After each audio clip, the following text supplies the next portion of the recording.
Вакиф Нуруллин. Аккан су юлын табар. 10-нчы дәфтәр. Әйе, булган иде андый хәл.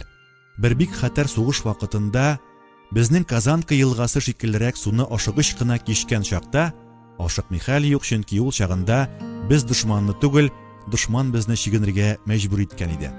Тубага туры килеп бата башлады бит шушы Саша. Бүтән бар яктан да уңган егет үзе, yüзә белми икән. Прямо күз алдында батып бара. Үзе ярдәм сорап кычкырмый. Кычкырса, дошман атып үтерәсен белә. Фашист прямо үкчәгә басып килә бит безнең. Кычкыруын кычкырмый бу. Әмма кул ишарәләре белән коткар булат, зинһар үлемгә ташлап китмә дигәнне аңлата. Күзләре шундый инәлеп, шундый ялварып, өметләнеп карый, түзә торган түгел. Нишләргә хәзер? Аны коткарып маташсам, үзем дошман кулына эләгәм. Калдырып китәр идең, үз агайының шикелле якын булган, сиңа шундый ялварулы итеп карап ярдәм көткән кешене ничек ташлап китмәк кирәк? Ул арада Саша инде бөтенләй батып китте. Ул төшеп киткән турдан вак-вак куыклар гына чыгып калды. Шул чакта мин нишләдем дисез? Беткән баш беткән. Барыбер бер үләсе, күрә торып иптәшеңне батырып калдырып, аннары гомер буена үкенеп, üzгеләнеп яшәгәнче ичмасам, үлсәм дә тыныч күңел белән үләрмен дип уйлап алдым да, шумдым мин теге баткан тобага. Сез инде шундый ашыгыч чакта, әллә кайчан суга сикерәсе урында, ничек шулай уйланып, икеләнеп тора алдың, дип гаҗәпләнеп куйгансыздыр, шулаймы? Ләкин шуны онытмагыз. Сөйләгәндә генә шушылай, озак сөйләнә ул. Теге уйлар ул чакта минем баштан секундның 1000-нән-1 эчендә үтеп китте. Ничек шулай җайлы туры килгәндер, анысына хәзер дә шаккатам. Шул бер чумудан электреп алдым бит Сашаны. Электрдем дә сирәп ярга алып чыктым. Гомеребез бетмәгән икән.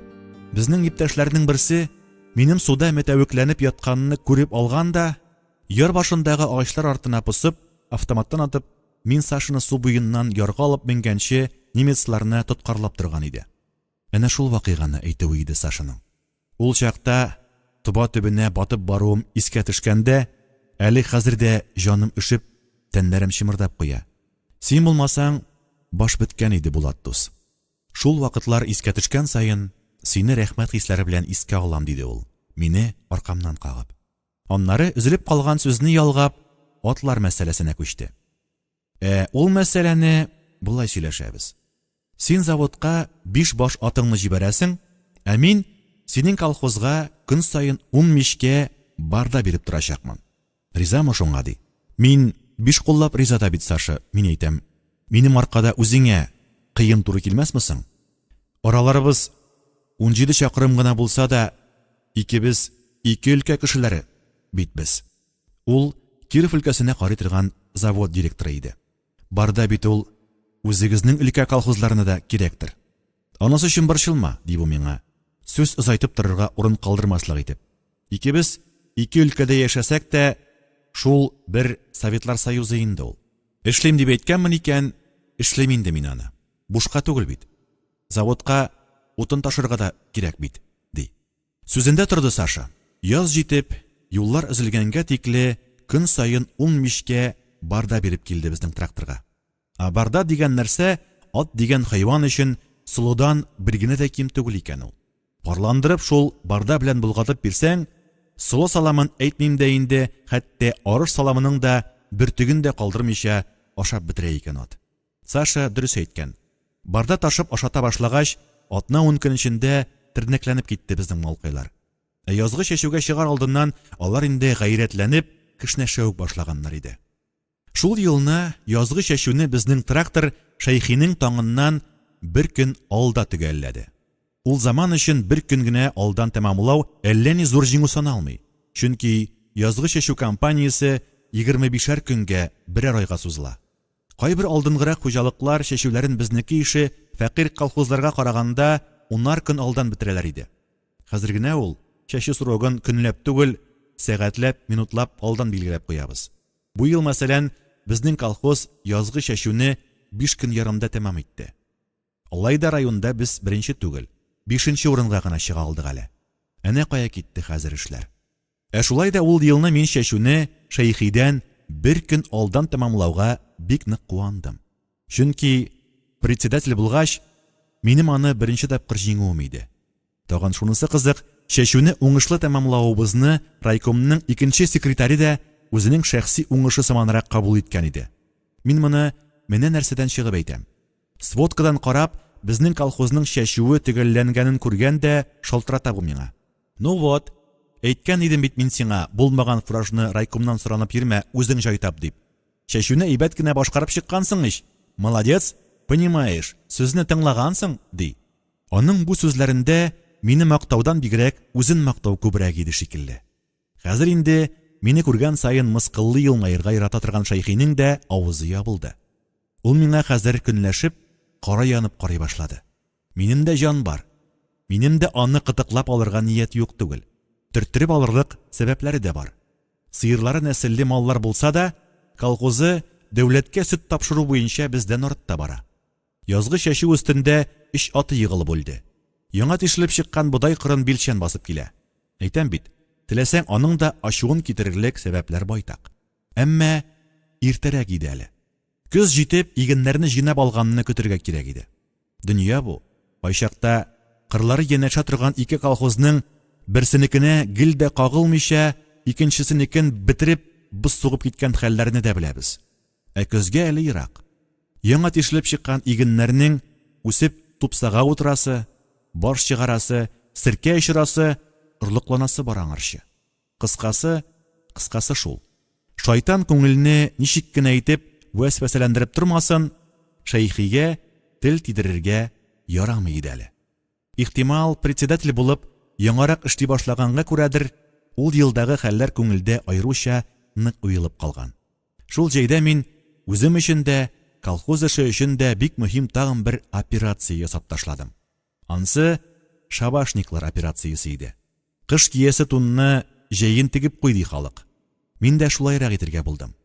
Кар төшү белән авылдан Урал якларына сибелгән теге кәсепчеләрне санап карыйм. 50гә якын җыйнала булар. 50гә якын. Тегенди мондый гына түгел. Урса, өрлек сындырырлык ир-егетләргә басалар. Миңа кадәр чыгып киткәннәр иде, 6 ай йөреп, май башларында гына кайттылар булар. Сүз әйтә алмыйм. Күбесе кайту белән колхоз эшенә тотынды. Кая кушсаң, шунда баралар. Ни кушсаң, шуны үтиләр. Ләкин бөтенесе дә түгел. Арада элен салын, эттем-төрттем генә йөргәннәре дә бар. Дүртесе бөтенләй эшкә чыкмый буларның. Чакыртып сөйләшеп тә карадым, ыжлап та бирмиләр. Берсе әйтә: "Бик эшләрем дә, председатель. Минем специальность буенча эш юк шул сездә. Ташчы бит мин", ди. Икенчесе әйтә: "Минем штукатура специальностенә дә эш таба алмыйсың инде син", ди. Үзләре мыек астыннан гына көләләр. Синең ише акыллы башларны күргән бар янәсе. Калган икесе һөнәрләрен әйтеп торуны да кирәк тапмый. Алары бөтенләй алып узып, карале, юк нәрсә белән үзеңнең дә башыңны ватып, безнең дә нервыга тип маташма әле, Вәлиев, диләр. Синең шикелле тырышып караучылар булды инде. Тик берсе дә берни үзгәртә алмады. Алар китә барды, колхоз әле һаман исән, гел шул фәкыйрь килеш яши бирә. Курыкма, без эшләмәгәннән генә таралмаячак ул. Син тырышканнан гына алга да бармас. Әйдә лучше киттек безнең белән бер тынычрак җиргә. Бер иркенләп, кешеләрчә сөйләшеп утырыйк әле, ичмасам, диләр. Бит алар да нәкъ минем шикелле үк таптаза иратлар югыйсә. Минем кебек үк алар да совет мәктәбендә укыганнар, бер үк елганың суын эчеп үскәнбез, бер үк телдә сөйләшәбез, бер үк радионы тыңлыйбыз, бер үк китаплар укыйбыз, бер үк кинолар карыйбыз. Колхоз эшенә мөнәсәбәтләребез җир белән күк. Аларның үз фәлсәфәсе, минем үз фәлсәфәм. Хикмәте кайда моның? Каян, нигә шулай килеп чыга бу? Тегеләрнең кыланышына җинем чыгып, туздырып ташларга дип уйлаган идем, әмма шул чак Гали Даутович күз алдына килде дә тыелып калдым. Аның бераз корырак, гел үзен генә хаклы саный торган, быйру тоны беләнрәк эш итә торган кеше икәнен әйтеп киткән идем инде. Ул якларын бик үк өнә бетерми идем мин аның. Әмма шул кешенең минем өчен үрнәк булырлык бер әйбәт сифаты бар. Ачуы никадәр нык килгән чагында да ярсып китми. Үзен үзе контрольдән ычкындырмый иде ул. Бит аның эше минекенә караганда бик күпкә катлаулырак. Районда 22 колхоз гына бар, 7 совхоз, әллә ничә бүтән төр оешма. Ул шуларның барысына да җаваплы. Ләкин ул нинди генә хәлдә дә сабырлыгын җуймый иде. Дөрес, иштән ул да кыза. Тешен бик каты кысканлыктан яңак сөякләре уйнаклый. Тик ул бер кайчан да җикеренми. Гаебең бар икән, бюрога чакырта да, я шелтә белдереп җибәрә, я эшеннән азат иттерә. Әмма кабатлап әйтәм, бер кайчан да чыгырыннан чыгып китми үзе. Беләм, булай эшләү аңа җиңел түгел. Ләкин шул ук вакытта миңа калса, моның уңай ягы да бар. Әнә шул тыелып, уйланып һәм башкаларның да фикерен тыңлап утырганда ул бердән суына сүрелә. Икенчедән, тикшерелә торган мәсьәлә буенча дөрес фикергә килә. Мин аның әнә шул сыйфатына кызыгам. Үземнең дә аның шикелле буласым килә. Четерекле хәлләр килеп чыгып, менә шартлыйм дип торган чакларда, аны искә төшерәм дә, үземне кулга алып, тыелып кала торган идем. Тегеләрнең исә кара мыеклысы һөнәрен дә әйтмичә күзгә карап авыз йөреп торганда, җин ачуым чыгып, ичемдә тамук уты кайнаса да, тыштан тыныч кына әйтеп, ярый алай булгач. Барыгыз, кайтыгыз. Мәсьәләне колхозчыларның гомуми җыелышында хәл итәргә туры килер дип, тегеләрне чыгарып җибәрдем. Җыелыш җыеп шул 4 тыңлаусызны колхоздан чыгарып ташларга исәп. Шунсыз булмый. Шунсыз колхозда тәртип урнаштыру мөмкин түгел. Берәрсе син кушкан эшкә бармыйча калып, аны чакыртып сөйләшә башласаң, әнә кайберәүләр бөтенләй дә эшкә йөрми бит әле. Аларны күрмисең, мин бер көн эшкә чыкмый калганмын икән, дөнья харап булган шикелле итеп, идарәгә үк чакыртасың дип, авыз ачарга да ирек бирмиләр. Мисалга шул 4 сөкәтнең исемен атыйлар. Дөрес итәләр. Чөнки чынлап та тегеләре дә колхозчы санала. Колхоз җирендә яши бит. Ләкин читтә акча сугып йөри. Булары исә бер караңгыдан икенче караңгыга тикле колхозда билбүгә. Җитмәсә, шул эшләүчеләрен еш кына урышырга да туры килә әле. Анысы шулай. Әмма тегеләрне колхоздан чыгару җиңел булмаячак.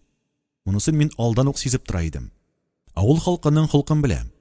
Берәр кешегә катрак хөкем, кискенрәк чара кулланырга кирәк булганда, гәрчә ул кеше шул хөкемгә артыгы белән лаек булса да, авыл халкы барыбер аны кызгана. Эшне ничек тә зурга җибәрмичә, йылып калдыру ягын карый. Бу юлы да шулай килеп чыгуы бик мөмкин. Шуңа күрә алдан ук берәр төрле чарасын күрергә кирәк иде. Уйладым да, шушы авылда туып үскән, тормыш тәҗрибәсе минекенә караганда күпкә артыграк булган парторг Мәдхия апа белән киңәшләшеп карарга булдым. Мәдхия апаның ул көннәрдә эше бик тыгыз, мәктәпкә ремонт ясыйлар иде.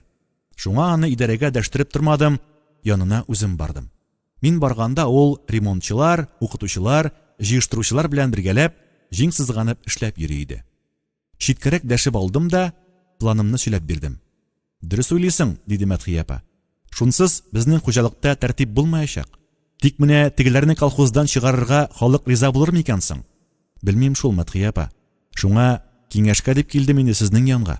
Ул бераз уйланып торды да, менә булай итеп карарга кирәк булат, диде. Бу мәсьәләне без әлегә 4 кешегә генә кайтарып калдырмыйк. Киңрәк куйыйк без аны. Башкача тагын ничек куясың аны? Анамы? Авылдан инде әллә кайчан киткән һәм колхоз белән бернинди дә алыш-бирише булмаган кешеләр байтак бездә. Алар инде күптән төрле җирдә төпләнеп калганнар.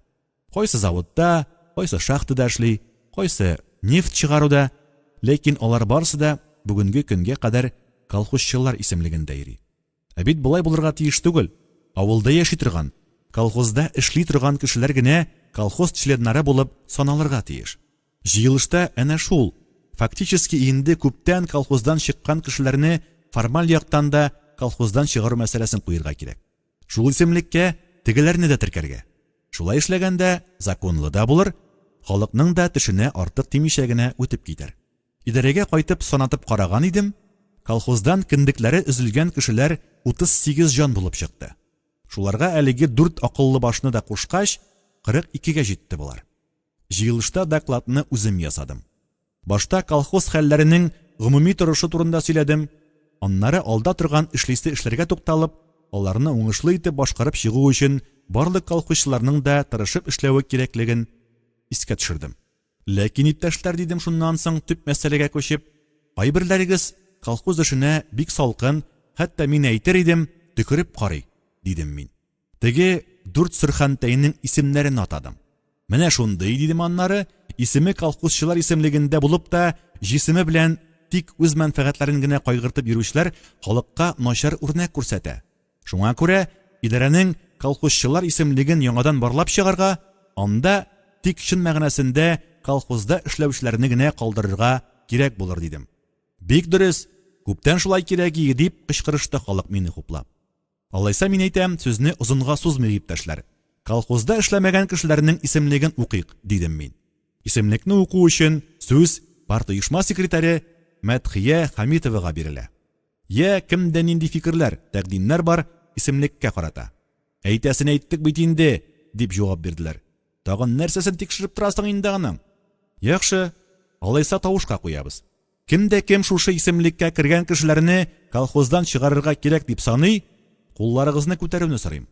Барысы да кул күтәрде. Теге тыңлаусызларның үзләрен дә чакырткан идек җыелышка. Уен эш кенә дип карыйлар иде ахрысы. Тәкәбер генә елмаешып, хәтта алар да кул күтәрде. Ә инде иртәгесен җыелыш карары нигезендә аларның мал туарын колхоз көтүенә чыгарырга ярамавын, бәрәңге бакчалары, алма бакчалары өчен шактый гына налог түләргә кирәк булачагын аңлатып биргәч, кырт чаккандай кыбырсына башлады булар. Башта яклау эзләп авыл советына, күрше авылга чапты булар. Анда барысы да дөрес эшләнгән, без берничек тә ярдәм итә алмыйбыз дигән җавапны алгач, районга, прокуратурага жалоба белән барганнар. Тиздән мине чакыртып, прокурордан язу килде. Закон сагында торучы кешеләргә каршы килеп булмый. Бардым. Белмим, чыннан да мине гаепле дип санагандырмы? Прокурор мине бик хәтер каршы алды. Килеп керергә өлгермәдем. Фәлән кешеләрне колхоздан чыгаруың дөресме, Вәлиев, дип миңа. Дөрес, мин әйтәм. Ни эшләгәнеңне син үзең аңлыйсыңмы? Дип бу. Моның өчен нәрсә булачагын беләсеңме? 11-нче дәфтәр. Ул моны шундый итеп әйтте. Әйтерсең, мин кеше үтергән. Шуннан минем дә йон кабынып китте дә, әйтәм мин тегеңә. Сез, иптәш Әхмәдуллин, минем белән алай төксез сөйләшмәгез. Беренчедән, мин генә эшләгән эш түгел ул. Гомуми җыелышта халык хәл иткән аны. Икенчедән, ул белеп, колхоз уставы нигезендә эшләнгән. Өченчедән, мин әйтәм, әгәр без ялгышканбыз икән, җавабын үзебез бирербез. Тиешле булса, җәзасын да алырбыз. Шулай дидем дә, минем бүтән әйтер сүзем юк, сау булыгыз дип кайтып киттем. Башка бу турыда сүз булмады. Колхоздан чыгарылган теге 4 акыллы баш, күрмәгәнен күрсәтәбез әле без ул председательгә дип, бик гайрәтләнеп йөрсәләр дә, прокурор мине бүтән чакыртмады. Күрәсең, хаклык безнең якта икәнен ул да аңлаган иде булса кирәк. Шулай итеп, тагын бер мәртәбә нервны бозып алдылар. Әнә шул вакыйгадан соң үзем өчен янә бер мөһим ачыш. Халыкны да көрәшсез генә яулап булмый. Аның өчен дә көрәшергә туры килә икән дигән нәтиҗә ясадым. Аңырчы, дөреслекне яулап торасы юк. Ул булай да шар ярылып ята бит дип, сабыйларча ышанып йөргән идем. Монысы бер. Икенчедән, әнә шул чактагы кәсепчеләргә каршы көрәштәге тәвәккәллегем соңыннан үзем өчен бик әһәмиятле җиңүгә әйләнде. Районда гына түгел, Казанга барып та каптыра алмагач, кикрикләре шиңде теге акыллы башларның. Хәзер мин алар артыннан түгел, алар минем арттан йөгерә башлады. Колхозның кадерен колхоз әгъзасы булган кешеләр генә белми аның. Дөресрәге, ул аның турында бөтенләй уйламый. Чөнки ул аңа иеләнгән, аның өчен ул гадәти хәл, норма. Ә менә коллективтан чыгарылып, шәхси хуҗалык алып бара башлагач, колхоз милкенең шырпысына хәтле кагалырга хакың булмагач, һәр нәрсәне бер ялгызың гына хәл итәргә тиеш була башлагач, ай-һай уйландыра икән ул. Теге 4 сөрхәнтәй дә бик тиз аңладылар моның шулай икәнлеген. Эш сорап үзләре килә башлады. Ә мин әйтәм, бирә алмыйм сезгә эш, хакым юк дим. Эшне биргән тәкъдирдә дә колхозчыларга биргән кебек гади итеп түгел, читтән килеп ялланганнар белән ишеткән шикелле договор төзеп кенә бирергә мөмкин булыр иде дим. Ләкин хәзергә алай итә алмыйм, чөнки сезгә хезмәт көне кирәкми. Сез аңа риза түгел. Сез акчага гына эшлисез. Ә без акчалата түли алмыйбыз дим. Еламыйлар гына тегеләр. Без ничек түләсәң дә риза, тик безгә эш кенә бир дә, терлекләребезне көтүгә чыгарырга, кирәк булганда колхоз атын җигеп торырга, бозауларыбызны болынга арканларга рөхсәт итдиләр. Мин аларның хәлен аңлыйм. Хәтта мин аларны кызганам да. Колхозда эш бетәсе түгел. Эшендә бик бирәсе. Бер кешене 5кә бүләргә әзер торган чак бит. Шулай да каты торам тегеләргә. Ни өчен дисәң, бүтән вакытта кәсепкә йөрүләрен гел дә оныттырасым килә. Алар туктаса, бүтәннәр дә йөрмәячәк. Шуңа каты торам. Беләм, колхозсыз яши алачак кешеләр түгел булар. Үлсә үлә, тик авылда үлә. Чөнки алар җаны, рухы белән авылга биреккән. Чөнки дүртесе дә эш ярата. Ул эш аларга рухи канәгатьлек бирә. Аларның өйләре авылда иң яхшы өйләр. Капка кыймалар бизәкләп буяп эшләнгән. Ярты чакрымнан балкып тора. Дүртесендә дә мунча бар. Дүртесенең дә менә дигән алма бакчалары бар. Шуларны ничек ташлап чыгып китә диялар. Китми. Ялкау кеше генә, кулыннан юньле эш килми торган кеше генә чит җиргә ансат чыгып китә ул. Мин моны югары уку йортларына, техникумнарга укырга китүчеләрне кертмим. Алар башка статья. Чөнки мондый кешеләрнең авылда кызганыр нәрсәсе юк. Сәләмә генә өйдә булса бер сыерыннан башка нәрсәсе бар аның. Ике дөнья бер мөрҗа да, уртасында бер тишек кенә аңа. Шуңа күрә андыйларга авылны ташлап китү берни тормый. Җае чыкса, хәтта сөенә китә әле. Имеш, ул шәһәр җирендә рәхәтрәк, культуралырак яшәячәк. Торыр урын дип тә кайгырасы түгел. Эшче халыкка тулай торак һәр вакыт әзер. Ә инде юлы уңып, квартирага да тиенсә, җәннәтнең дә җәннәте булачак. Чөнки аны кош сайравы, кырларда иген үсүе, чишмәләр челтерәве, тургай, сандугачлар җыры, язын алмагачларның чәчәк атуы берсе дә кызыксындырмый. Ул үз эшеннән ләззәт ала белми. Шуңа үй түрендә бакча ясамый, каралтык урасын юньләп карамый. Бүген тамагы тук, өсте бөтен булса, шул бик җиткән аңа. Бу нилектән шулай килә торгандыр, анысын әйтә алмыйм. Ләкин мин андый кешеләрне бик үк үнәп бетермим. Әзерне җиңел табыла торганны эзләүчеләр алар. Бәхет эзләүчеләр. Яшь чакта, дөнья корыр вакытта кеше корганны. Әзерне эзләп йөриләр дә, инде вакыт үткәч, көч дәрт киткәч, үтте гомер чит җирләрдә, авылга кайтып, алачык хәтлегенә булса да, бер куыш салып, рәхәтләнеп туйганчы, авыл һавасын сулыйсы иде дип ыфтанып утыралар. Зәңгәр күлмәгем юарга, зәңгәр куллар тапмадым. Килсә бәхет үзе килсен. Мин эзләдем, тапмадым дип, әле һаман да үзләренең ялкаулыкларын акларга тырышып, җырлап та куйгалыйлар. Бәхет ул эзләп кенә табыла торган нәрсә түгел. Тир түгеп эшләп, тырышып кына табып була аны. Эзләп кенә табыла торган булса, аны иң элек шул литуннар табар иде. Мин андыйларны күптәннән күзәтеп киләм. Берсенең дә алай хуш китәрлек бәхеткә ирешкәннәре юк. Элеккерәк елларда Урал аръягы өлкәләренә язылып киткән иде алар. Вербовка белән. Анда да әллә кайда түгел, колхозда эшләргә. Бер елны пәрәүдән бер юлы 5 семья язылды. Бишесенең дә иратлары батырып эш эшли торган түгел. Өйләре өсләренә ишелергә тора, яңаны җиткерү турында уйлысы да юк. Кесәләре такыр. Өчесенең хәтта сыеры да юк. Ярый, язылып чыгып китте булар. Ник киттеләр? Чөнки юлны дәүләт түли. Бары бурнашкач, үй салырга да дәүләт суды бирә, сыер, сарыклар бирә. Хуш, киткәннәренә 1-2 ай үткәч, хатлар килә башлый тегеләрнең. Үй салырга дәүләт чыннан да мул итеп акча биргән. Теләгән кешегә сыерын да, тонасын да, сарыкларын да биргәннәр. Урманы өскә авып тора, телисең икән, клуб хатлы итеп салырга була өйне, дип язалар. Шулай булуы бер дә гаҗәп түгел. Раз вәгъдә итеп кешеләрне алып киткән икән, безнең дәүләт вәгъдәсен үтәмичә калмый инде ул. Ләкин бит акча дигән нәрсә өй түгел әле ул. Өйне аны үз хезмәтеңне куеп, яки кеше яллап җиткерергә кирәк. Аннары гомер буе бер суды белән генә торып булмый. Эшләргә акча табырга кирәк. Дәүләт синең өчен эшли алмый. Киресенчә, син аңа үзең эшләргә тиешсең. Шуңа шул кадәр акча түгеп алып киткән бит инде ул сине. Ә безнең теге иптәшләр эш мәсьәләсенә килгәндә алай атлыгып тора торганнар түгел. Шул. Анда барып та әллә ни кытыя алмады булар. Дәүләт биргән акчаны туздырып, үзләренең бар булган мөлкәтләрен дә юкка чыгарып, дүртесе китүләренә 2 ел тулмас борын ук әйләнеп кайтты. 5-нчесе дә калмас иде дә анысы шундагы колхозга завхоз булып урнашкан булганга күрә генә калган. Җылы урынны ярата торган адәм иде ул. Үзебездә эшләгән чагында идарә тирәсенә берәр эшкә алсаң икән дип, миңа да сүз катып караганы булды. Ләкин минем гадәт шундый. Андый җиргә урнашырга кеше үзе тәмсенеп йөриме, якын да китермим мин аны.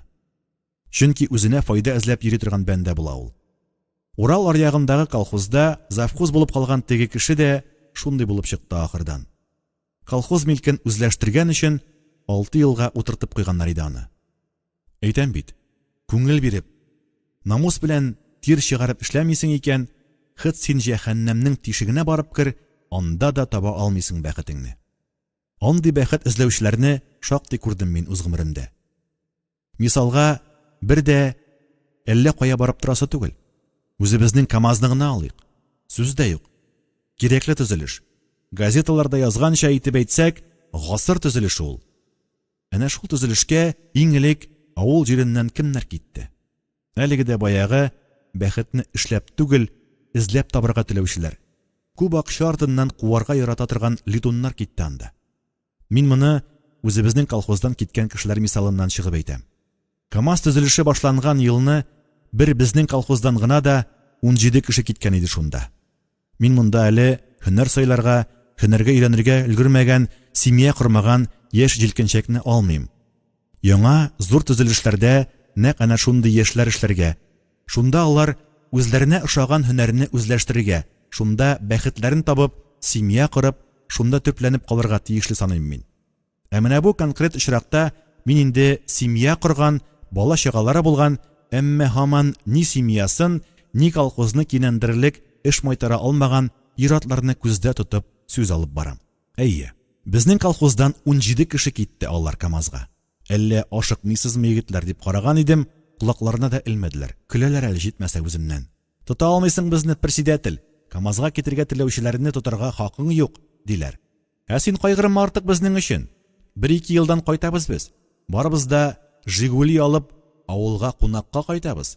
Туры килгәндә үзеңне дә утыртып йөртербез диләр. Әй, сөйләшкән булалар үзара. Әй, хисләнешәләр. Имеш, анда аена 800 сум акча төшереп була.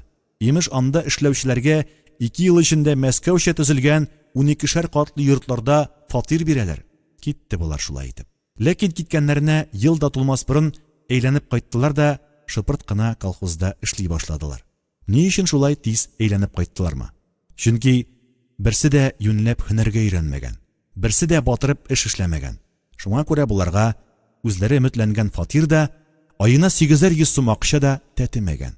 Колхозда да кинәндерә торган җирдә түгел алар. Җыен вак-төяк эштә йөргән булалар шунда. Әтеге елны колхоздан чыгарылган 4 кеше бөтенләй башка. Эштән курыкмый иде алар. Нәрсәгә тотынсалар да яратып, умыртып эшлиләр. Эшләгән эшләрен кыеп куялар. Шуңа күрә эшләгән эшләре өчен түләүне дә тиешенчә таләп итәләр.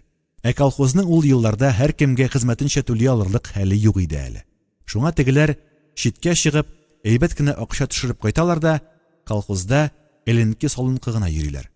Мин үзем колхозчыларны 3 төргә бүлеп карыйм. Беренче төр үзенә кушылган, эшне чын-чынлап яратып, тәм табып, җиренә җиткереп эшли торган кешеләр. Мин аларны алтын куллар дип йөрим. Икенче төр үзенә кушылган эшне зарланмый, сукранмый гына эшли. Башкалардан артка да калмый, алга да чишереп чыкмый торган кешеләр. Алар колхозда күпчелек. Алар колхозның төп йөген тартып баручылар. Андыйларны мин оста куллар дип атыйм. Өченче төргә әнә теге ни Аллага, ни муллага дигәндәй, ни колхозга, ни семьяларына игелек күрсәтми торган, даими эшләре, яраткан һөнәрләре булмаган, әмма тел белән тегермән тартып йөрүче коры куык, буш бугазларны кертәм. Аларны мин агач куллар дип атыйм. Алар күп түгел, әмма бар. Әлбәттә, бөтенләй булмасалар, гел дә шәп булыр иде. Ни өчен дигәндә, кайда гына эшләсәләр дә, гел зарлана, гел кемнедер гаепли, гел үзләрен хаксызга кимсетелгән саныялар. Үзләре юньләп эшләмәү өстенә әлеге күпчелек тәшкил иткән оста куллар эшенә дә сүлпәнне кертәләр. Минем өчен иң кадерлеләре алтын куллар. Кайда гына эшләсәләр дә, алар эшләгән җирдә һәрвакыт тәртип. Үзләре сүлпәнлеккә, халтурага юл куймау гына түгел, башкаларга да аннан-моннан гына эшләргә ирек бирмиялар. Андыйлар янында оста куллар тагын да тырышыбрак эшли. Чөнки адәм баласына көнчеллек. Мин монда бары тик яхшы мәгънәдәге көнчеллек турында әйтәм. Мин бүтәннәрдән киммени? Нигә мин башкалардан калышырга тиеш әле дип, бүтәннәрдән уздырып җибәрергә омтылу хас. Моның шулай булуы әйбәттә. Югыйсә бу тормышта торгынлык килеп чыгар. Алга, яхшылыкка, яңага омтылыш булмас иде. Бу дөньяда һәркемнең бүтәннәрдән чак кына өстенрәк буласы, аерылбрак торасы, алдынгырак буласы килә. Әгәр сабан туенда көрәшкә чыккан ике кешенең икесе дә үзе җиңүче булып калырга омтылмаса, шуңа ирешергә тырышмаса, ул көрәшнең кызыгы да, кирәге дә булмас иде. Эш шулай ук көрәш. Аның спорттан аермасы шунда гына. Спорт ярышлары меңләгән тамашачылар күз алдында үткәрелә. Эш тамашачыларсыз эшләнә. Ләкин барыбер тамашачыларны син эшләгән эшне күрәчәк, аңа бәя бирәчәк кешеләрне күздә тотып эшләнә. Ярыш дигән нәрсә әнә шуннан килеп чыга. Әлеге мин әйткән алтын куллар, гәрчә үзләре бу хакта уйламасалар да, эштә ярыш оештыручы алар. Менә шул алтын кулларның дүртесе инде әйткәнемчә эшсез йөри иде. Шуңа күрә аларга бик каты тотындым. Шуңа колхоздан чыгартырдым мин аларны. Ни кушсаң, шуны эшләрбез, Булат туган, бер кайчан да сүзеңә каршы килмәбез, кәсепкә чыгуыбызны да ташларбыз дип, үзләре бик ялынгач кына бераз мехрибаным килде. Шулай да бөтенләй үк шишелеп китмәдем. Әйттем мин буларга. Колхозга алу турында сүз булуы мөмкин түгел. Ул турыда авызыгызны да ачмагыз. Бер чыгарып, бер кертеп йөрергә колхоз ул сезгә узгынчылар йорты түгел. Ну ярар, терлекләрегезне хайваннар хакына хаклап, көтүгә йөртә башларга рөхсәт итәм. Ләкин бер шарт белән. Колхозга бик шәп итеп тегермән салып бирәсез. Югыйсә, авыл тулы балта остасы, авылда тегермән салучы юк. Без аны сала белмибез дигән булып, берәү дә бу эшкә алынырга теләми. Халык интегә, ярты капчык бодайы өчендә я арба тартып, я ат җигеп, тегермәнгә, күрше авылга йөрергә мәҗбүр. Колхозга да бик кыен тегермәнсез. Күпме фураж гына да тарттырырга кирәк ел әйләнәсендә. Аннары килеп, башка авыл тегермәне инде ул. Аларда тәртип катгый куелган. Үз авылыннан килгән кешеләрнең ашлыгын тарттырып бетермичә, синекен кәүшәгә салдырмыйлар. Була шундый вакытлар, бер капчык ун тарттырыр өчен кайбер кешеләр тегермәнгә 3 көн, берәр атна рәттән барып йөрергә мәҗбүр. Әнә шул нәрсә минем күңелемне бик нык тырный иде. Шулай булмый хәле юк. Чөнки синең иң кирәкле эштә эшли торган колхозчың сиңа иң кирәк чагында гына тегермәнгә китеп бара да, ике кулсыз итә. Озын сүзнең кыскасы шул, яңа уңыш өлгергәнче, ничек итеп булса да, әйбәт кенә бер электр тегермәне салып куярга кирәк иде колхозга. Теге эшсез ята торган 4 дезертир тотынса, бу эшне җиренә җиткереп чыгачакларына шигем юк минем. Тегермән генә түгел, тегермәннән булайракларын да салган кешеләр иде алар. Шулай да зур эш иде бу. Җаваплы эш иде. Алар өчен дә, колхоз өчен дә. Шуңа күрә мин риза булырлармы икән дип шикләнеп тора идем. Күңелем дөрес сизенгән икән. Бер дә алай капланып төшмәде булар минем тәкъдимгә. Үз дәрәҗәләрен белә каһәрләр.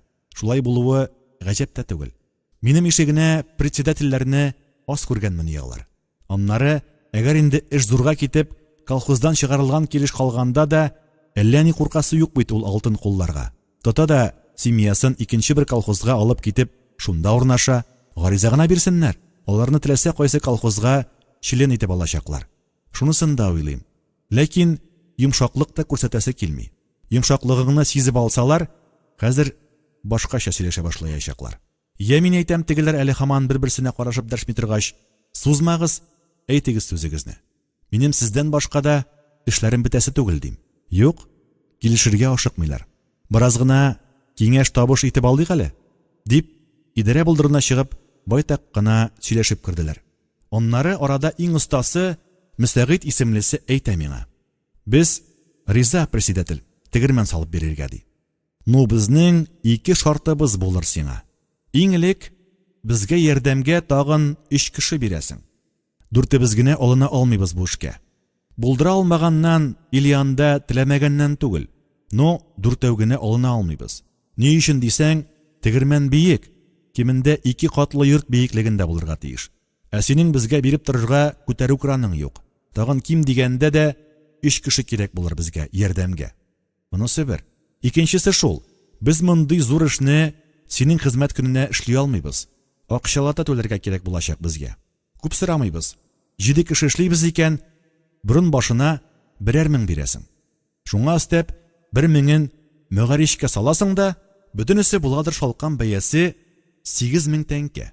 Ашау-эчү сүз дә юк, колхоз чутыннан ди. Райкин әйтмешли, менә шундый кроссфорд китереп куйды булар минем алга.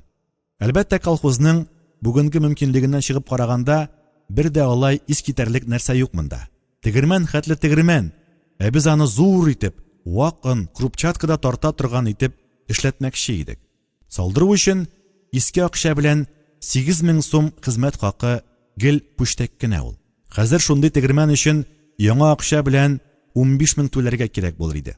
6 пишмаклы гап-гади авыл өен салдырган өчен дә 2000, 2500 ала хәзер балта осталары. Онысына да ялындырбырак кына килешәләр әле. Шулайга китте хәзер эшләр. Ләкин теге елларда тегермән салганга хәзерге акча белән 800 сум түләү безнең колхоз өчен бик зур нәрсә иде. Нишләргә хәзер теге шайтаннар белән? Булмый диергәме? Уйладым да, менә булай итәбез егетләр, дидем мин буларга. Мин сезгә ярдәмгә 3 кенә түгел, тагын 5 кеше бирәм. Ашау колхоз исәбеннән булыр. Буравын шул 9 кеше бурыйсыз. Мүккә күтәрүен бөтен авыл иратларын җыйнап, өмә ясап күтәрәбез. Юк, ашыкмый тегеләр була диергә. Хезмәт хакына акча кая, диләр барысы да бер авыздан. Анысы инде егетләр колхоз байыгач булыр, мин әйтәм. Хәзер хезмәт көненә генә эшләп торырга туры килә. 3 көн йөрде тегеләр, риза булмыйча. 12-нче дәфтәр. Минем дә бирешергә исәп юк. Тирлекләрен көтүгә чыгартмыйм, болынга арканларга да рөхсәт итмим. Урманга алып барып, үзләре көтәргә мәҗбүр тирлекләрен. Күрәсең, өйләрендә семьялары тынгылык бирмәгәнлектән түзмәде булар. 4-нче көнне иртүк үзләре минем янга идарәгә килделәр дә, без риза хезмәт көненә эшләргә. Ул тегермән бөтен авыл халкы өчен дип төзелә бит. Акчасы булмаса да савабы булыр. Шуңа дип кенә ризалашуыбыз бу, диделәр. Шундук кул сугышып, шул ук көнне эшкә дә керештеләр. Анда исталар алынганда эш бармыймысың? 22 көн эчендә менә дигән тегермәнле булдык без ул елны. Шул ук вакытта тегеләрне колхоздан чыгарып торуның бүтән кәсепчеләр өчен дә гыйбрәте зур булды. Ул елны идарә рөхсәтеннән башка бер кеше дә кәсепкә чыгып китмәде.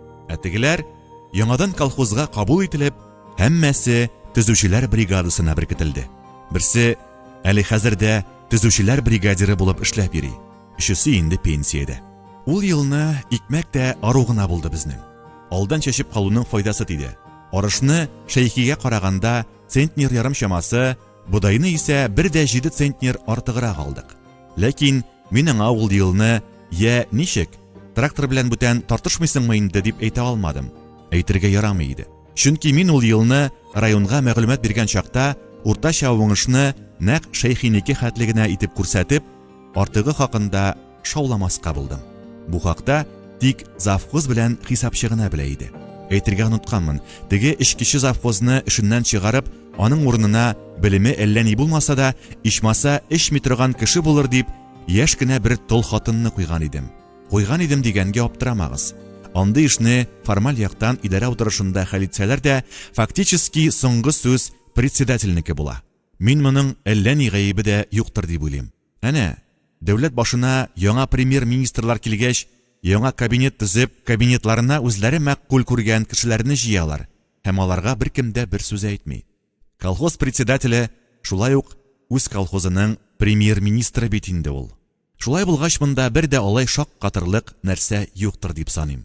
Ә менә күпме уңыш алганны дөрес күрсәтмәү мәсьәләсенә килгәндә, мин ул чакта әйбәт эшләгәнмен дип әйтә алмыйм. Шул ук вакытта әллә ни зур җинаять тә санамыйм мин аны. Дәүләткә икмәк тапшыру планы үтәлгән, хәтта арттырып 109% итеп үтәлгән иде. Шуннан артканын үзебезгә калдырсак та ярый торгандыр дип уйлаган идем. Заводларда әнә планнарын 109 түгел, 100,1% итеп үтәсәләр дә, мактап газеталарга язып чыгалар, радиодан сөйлиләр. Директорыннан башлап, җыештыручысына кадәр ишеп премиясын ала. Премия дигәннән искә төште. Ул чакта без колхозда премия бирергә мөмкин булыр дип күз алдыбызга да китерә алмый идек. Ә хәзер бер уйласаң, әллә ни гомер дә узмаган. Ни бары 15 ел. Крестьян тормышы өчен 15 ел бик аз бит ул. Ничә йөз еллар буена җир сөреп, иген игеп килгән бит безнең бабайлар. Ләкин эшләре әллә ни алга китә алмаган. Гел шул сука да тырма, китмән дә көрәк белән эш иткәннәр. Ә соңгы 15 ел эчендә ничек үзгәрде колхозлар? Әле кайчан гына авыл белән шәһәр арасындагы аерма бетергә тиеш, шәһәр уңайлыклары авылда да булырга тиеш дип сөйләгән кешене тилегә үк санамасак та, акылга бик үк тулы түгел ахыры бу дип иштән генә көлә торган идек. Ә бүген кара әнә. Авыл агайының газы өендә, суы капка төбендә яки торба белән өенә үк кертелгән. Телевизорын карап, бөтен дөнья хәлләрен шәһәр халкы белән бер үк вакытта күреп белеп бара. Керен машина белән юа. Ишек алдында мунчасы, аны да утын белән түгел, күбесе газ белән генә яга хәзер. Ни өчен дигәндә, бездә хәзер газны баллонлап ташыйсы түгел, торба буйлап туп-туры өйгә килә. Колхозчының хезмәт хакы шәһәр эшчесенекеннән дә һич ким түгел. Хәер, анысын бер әйтеп киттем бугай инде. Бүгенгесе көндә безнең колхозга караган 3 авылда 476 хуҗалык исәпләнә. Шуларның 52сенең үз Жигулие бар. Ягъни 9 йортның берсе машиналы. 50 тагын 54 Жигули алырлык акчалары бар кассада. Кайсы чират килеп җитмәгәннән, кайсы үзләре теләмәгәннән генә алмыйча торалар. Менә кая китте авыл халкының эшләре соңгы 10-15 ел арасында. Я, кем әйтә ала хәзер крестьян тормышы белән эшче тормышы арасында сизелерлек аерма бар дип. Хәер, аерма бар барын. Әйтик, хезмәт хакы эшченекеннән һич тә ким булмау өстенә, колхозчының 25 сутый бәрәңге бакчасы, сыеры, сарыклары, кышкырты бар. Иренмәгәне үзенә кирәк булган кадәр җиләк җимеш үстерә. Ә өй каршында алма бакчасы булмаган хуҗалык гел юк бездә. Авыл советы аша махсус карар чыгартып, мәҗбүр итеп эшләттек аларын. Мактана дип әйтсәгез әйтерсез, бакча агач саятыннан сүз кузгалгач, тагын бер нәрсәне искәртеп китми кала алмыйм. Шәһәр җирендә парк дигән нәрсә элегелектән булган. Уйладым да, туктале мин әйтәм. Нигә ул шәһәрдә генә булырга тиеш? Нигә авылда да ясап карамаска шуны? Халык советы депутатлары, идарә членнары һәм парт оешма белән бергәләшеп киңәштек тә, без дә үзебезнең колхозда парк ясарга булдык. Чәчүлек җирдә әрәмитәсе булмады. Авыл читендә чокыр-чакырлы, ни юньле үлән үсми, ни бүтән файдалы берәр эшкә ярамый торган 4 гектарлап урын бар иде. Шуны бульдозерлар белән күмдерәсен күмдердек, тигезлисен тигезләттек тә, 68 елның октябрь бәйрәме көннәрендә бөтен колхоз белән өмә ясап, агач утырттык. Үзебезнең якларда үсә торганнарын. Юкә, кайын, имән, өрәңге һәм чыршы. Чыршыны 8 рәт итеп паркның читенә утыртып чыктык. Ә бүтән агачларны һәр кайсын аерым аллеялап, тизрәк күзгә күренсен дип, шактый зурларны 3-4 метр биеклегендәгеләрне утырттык. Хутланып китә алырлар микән дип шикләнебрәк йөргән идем, киттеләр. Кайберләрен генә алмаштырып утыртырга туры килде. Хайран үсеп, тәмам урманга әйләнеп киләләр инде. Үссеннәр иде. Без китәрбез, ә менә без утырткан шул агачлар тагын бик күп еллар яшәп, тирә-якка матурлык биреп, балаларыбызга, оныкларыбызга бездән калган җанлы һәйкәл булып торыр. Ә бу инде кичкенә нәрсә түгел. Премиядан башланган сүз әнә кайларга алып кирип китте. Нишләтәсең аны? Күңелдәген әйтмичә ничек үтеп китәсең? Әйе, ул елларда премия турында уйлаган да юк иде. Шелтә бирмәсәләр, бик әйбәт дип, шунысына да куанып йөри идек. Ә менә хәзер исә премия алу түгел, премия алмыйча калу гаҗәпкә әйләнеп бара. Сыер савучы йөкләмәсен арттырып үти икән, аңа премия. Тракторчы нормасын арттырган булса, премия. Комбайнчыга шулай ук премия. Айрым колхозчыларга гына түгел, колхозларның үзләренә дә бирелә ул хәзер премия. Әле менә шушы араларда гына районнан шалтыратып, Мәскәүгә җибәрү өчен документлар әзерләп китерергә куштылар. Ит җитештерү буенча безнең колхоз республикада беренче урынга чыккан икән. Шуңа аны РСФСР Министрлар Советы премиясенә тәкъдим итәргә булганнар. 3нче ел бер премия алган идек инде. Анысын үзебезнең Министрлар Советы бирде. Сөрү җирләренең һәр 100 гектарыннан уртача 21 мең сум табыш алуга ирешкән өчен.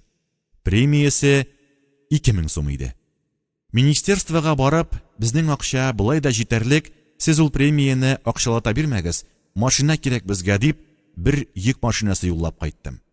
Безнең өйнең зал идәненә җәелгән келәм дә сатып алынган әйбер түгел. Премия итеп бирелгән әйбер ул. Будайдан югары уңыш алган өчен. Бүләктән киткәч, анысын да әйтим инде, миңа хәтта Волгада бүләк иттеләр. Колхоз машинасы иде ул. Әлегел яңа диярлек, нибары 23 мең километр җир үткән иде. Миңа 50 яшь тулган елны колхозчылар шул машинаны миңа бүләк итеп бирделәр. Зурлап, гомуми җыелыш җыеп, җыелыш карары нигезендә бирделәр. Кирәкми миңа мондый зур бүләк. Мин бүләк өчен эшләмәдем, иптәшләр дип тә караган идем. Ләкин авыз да ачтырмадылар. Син әйткәндә без каршы килмибез бит. Син дә безнең теләккә каршы килмә. Сиңа ул машина бик тиеш дип мәҗбүри бирделәр. Мин үземне алай юкка барга балавыз сыга торган артык нечкә күңелле кеше дип әйтмәс идем. Егет булып җиткәннән бирле тик 2 генә тапкыр елаганымны хәтерлим мин. Берсе 71нче елда председательлектән алып партиядан чыгарырга иткән чакта булды. Икенчесе әлеге миңа Волга бүләк иткән җыелышта. Беренчесендә дөньяда гаделсезлек өстен чыкканга киенеп елаган идем. Икенчесендә эшләгән эшемнең халык тарафыннан шулай ихтирам ителүенә сөенеп еладым. Сиңа машина тикле машина бүләк иткәннәр икән, димәк сиңа ышаналар. Сине үз итәләр. Синең тырышлыгыңны күрәләр дигән сүз бит ул.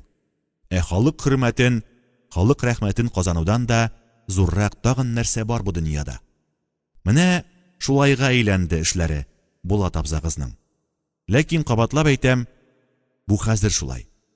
Аңарчы, ай-һай, күп шиләнергә туры килде аңа. Теге елны планнан артык икмәкне яшереп калдырганны тәки сизделәр бит әй. 3 кешегә мәгълүм булган серне бер кайчан да саклап булмавы хакында ишеткәнем бар иде. Шуны искәртеп, завхозны да, хисапчыны да кисәтеп тә куйган идем. Что син, председатель, что син? Урыкма, бездән сүз чыкмас дип, икесе дә бер авыздан сүз дә биргән булганнар иде. Ләкин атна-10 көн дә узмады, мине фаш иттеләр. Алдан әйтеп нитеп тормыйча гына районнан комиссия килеп төште дә, бар булган икмәкне үлчәтеп, 500 центнердан артык икмәгебезне таптылар. Артык дигәч тә, чыннан да артык булган икән дип уйларга кирәкми. Берничә 100 баш савым сыйры, меңләгән сарыгы, 100гә якын аты булган хуҗалыкта артык икмәк була дибени. Колхоз малларына фураж итеп ашатырбыз дип тора идем мин аны. Ниятем барып чыкмады. Артык икмәгебезне алып шәйхигә бирделәр. Чөнки ул планын арттырып үтәр өчен фуражга тиешле ашлыгын да дәүләткә тапшырып бетергән булып чыкты. Шунысы кызык, ул чакта икмәген яшереп калдырган дип бюрога чакыртып миңа каты шелтә бирделәр. Шәйхине планын арттырып 111% итеп үтәде дип район газетасында мактап язып чыктылар. Ул хәйләкәр төлке моның барсында алдан уйлап эшләгән икән. Кара көздән фуражсыз калдырамысың дәүләт? Ярдәм итәсен белдем мин аның, дип соңыннан үзе әйтте. Менә шулай була ул, артык акыллы булырга тырышсаң дип миннән көлеп йөрде. Аннары шунысы да мәгълүм булды. Безнең артык икмәк булуын да районга шул ук шәйхи җиткергән иде. Аңа безнең завхоз тишкән булган. Әйтеп киттем бугай, тол хатын иде ул. Ачыктан-ачык йөрмәсә дә, җае чыкканда ир-атны, бигрәк тә начальствоны алай читкә какмый. Инициативаны хәтта кая вакыт үзе күрсәтә торган иде. Узган эш. Бер тапкыр минем дә уразанны ычкындыртты ул, шайтан кавымыннан яралган җан. Хайран шибәр нәрсә иде. Гел үбешеп, сөешеп торыр өчен генә яралган шикелле, алсу юка иреннәр, дугаланып торган нечкә кыйгач каш, озын кирпекле зәп-зәңгәр күзләр, аппак, нәфис муен. Һәр чак елмаеп, ир-ат күңелен җилкендереп тора торган магнитлы, нурлы йөз. Тыгыз булып кыбарып торган күкрәкләр, көпшәнеке шикелле нечкә, сыгылмалы, сылу бил. Аякларының никадәр матур, никадәр төгәл итеп яратылганын аңлатыр өчен хәтта сүз дә таба алмыйм. Озын сүзнең кыскасы шул. Килмәгән җире юк иде аның. Ул урамнан үтеп барган чагында, аның артыннан авыз ачып, тел шартлатып карап калмаган ир-ат белмим булды микән. Әнә шул чибәр нәрсә бер көнне Булат абый, бер тавыгым йомыркасын кешегә сала башлаган. Кичкенә дә биздереп булмый, әйдәле, шуны гына суеп бирәле зинһар дип, өйләренә алып керде. Җир йөзендә шушы хатын-кыз кавымыннан да хәйләкәррәк зат юктыр билләһи. Кәбирә исемле иде ул. Хуш, шуннан ни эшләде дип уйлыйсыз инде, Кәбирә апагыз? Әйдәле, менә монда ябып куйган ием мин аны дип, келәтенә алып керде бу мине. Келәттә өстәл. Өстәл өстенә менә дигән итеп табын әзерләнгән. Бер пешкән тавык белән бер савыты да бар. Бер җамыяк бал. Кыш теле. Мин юләр әле һаман берни яңышмыйм. Унаклар көтә идеңме әллә, Кәбирә? Ник шул тикле әзерләндең дип торган булам. Кая, суясы тавыгыңны тизрәк суйык та, минем кырга, тракторчылар янына барасым бар дим. Чынлап та шунда барасым бар. Кәбирә апагыз шундый ягымлы, шундый матур, шундый мәгънәле итеп елмайган да, мәк чәчәге шикелле кызарып, тик басып тора. Ни булды сиңа, Кәбирә дим? Аның нигә шулай кинәт сүзсез ягымлы булып калуына гаҗәпләнеп, нигә булай аптырап өнсезләнеп калдың? Шуннан әйтә бу миңа. Менә шушы тавыкны суярга дәштем мин сине, Булат, ди өстәлдәге әзер тавык итенә ымлап. Әйдәле, утырыйк әле табын янына. Киләсе бер кемем дә юк. Икебезгә дип әзерләнгән табын бу ди. Шулай диде дә, мин аны-моны абайларга өлгергәнче, башын иңемә салып, сулкылдап, елап та җибәрде. Үзе сулышын еш-еш ала. Үзе шул арада минем бүтән бер кешем дә юк бит. Ялгыз башыма бигрәкләр читен булат. Шуңа менә сине дәштем дип, йомшак кына әйтеп колагыма пышылдый. Сулышы шундый кайнар мин сиңа әйтим. Эчендә җаны булган ир-атның теләсә кайсын хисләндерә, теләсә кайсын исертә, теләсә кайсының дөньясын оныттыра торган илаһи сулыш. Аның ул сулышына, аның тәненең кайнарлыгына битараф калу җинаят булыр иде. Соңыннан инде эш узгач, кеше түгел син Булат, ахмак син Булат, хыянәтче син Булат, хатын-кызның сиңа күзе төшкән дип, шулай юләрләнергә ярамый иде сиңа Булат, дип үз-үземне эт итеп сугып йөрдем. Чөнки минем бу гынахымны бөтен авыл халкы, бөтен дөнья халкы белә торгандыр шикелле иде. Айсылу апагыз өйгә кайтып кергәнне дә көтеп тормас, капка төбенә үк чыгып каршы алыр да, "Эх син, әдәм актыгы, шулмыни синең мине яратуың, кая синең намусың, ике бала атасы, ир уртасы кеше бит инде син. Шулай итеп мине дә, үзеңне дә әдәм хурлыгына калдырып йөриләрмени? Уф, чыдый алмыйм бу хурлыкка, башкайларымны юк итәм", дип такмаклый, көлле пумала белән тукмар төсле тоелган иде. Әгәр бу юлы тавышсыз тынсыз гына үтеп китсә, андый эшкә гомеремдә дә бүтән бәйләнмәскә дип антлар итеп куйдым. Әмма аны бузмыйча саклау җиңел булды дип әйтә алмыйм. Дөнья булгач, әллә нинди көтелмәгән хәлләр килеп чыга икән ул. Әле менә күптән түгел, 76-нчы елда гына. Язгы чәчүне тәмамлап, колхозның эшләре бераз җиңеләйгәч, көньякка санаторийга барган идем. Ашказаны бик үк шәптән түгел минем. Шуны ремонтлатырга. Инде дөнья мәшәкатьләреннән кытылдым, 24 тәүлек буена рәхәтләнеп, үзем теләгәнчә яшим әле, бер тынычлап кына дип, ашыкмыйча гына, режим саклап, врач кушканча гына яши башладым тегендә. Тиешле процедураларның берсен дә калдырмыйм. коллектив экскурсияләренә дә барам, 1 грамм салмыйм. Хатын-кызга күтәрелеп тә карамыйм. Буш вакыт булганда китап укыйм. Яки рәхәтләнеп йоклыйм. Югыйсә, безнең председатель халкына бүтән чакта алай бигеләкми ул йокы дигән нәрсә. Киштән 12сез урынга ята алмыйсың. Дөнья хәлләреннән бөтенләй үк бихәбәр булып калмас өчен газета журналларында, китапларында укырга, телевизорында караштыргалап барырга туры килә. Халык бик укымышлы хәзер.